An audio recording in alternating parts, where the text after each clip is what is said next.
effects you've had on other people. The one that seems the most serious and sort of like, I guess, makes me feel the worst is Arab Andy, who, basically, if you guys don't know who Arab Andy is, a lot of you do. He's this young guy in, Seattle, viewer, that huge fan.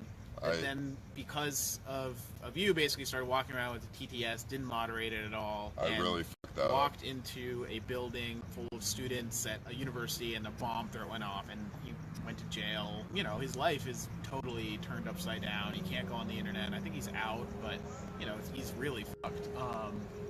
I think about that sometimes, Adrian. Like that was your, that happened because of you. Yeah, that's my doing. Like I should have, like I said, just taken a different approach to IRL streaming when stuff started getting really out of hand. Even before that, like Arab Andy literally happened because of me, and I didn't want to ever admit that before because it's just like that's awful. But because of me being careless, that leads to other people being careless as well. And, thank God, I never got into any issues like Arab Andy.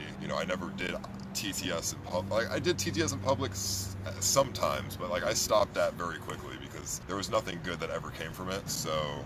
But he was sort of thrown into the deep, right? It's like he started from 0 and all of a sudden was in the most intense. Yeah, he went from no viewers, 2,000 viewers, just like that, and he had no experience in streaming whatsoever, so how's he supposed to know that doing this is a bad thing? I mean, it seems like common sense, but when you're in the moment and you have 2,000 viewers, you're kind of clouded by that, and if I really feel like if I would have just taken a better approach to IRL streaming and not been so careless, other people like Arab Andy wouldn't have been so fucking careless. If I would have just been don't ever fucking do this, don't do TTS in public, this and that, people would have, Arab Andy wouldn't be in jail.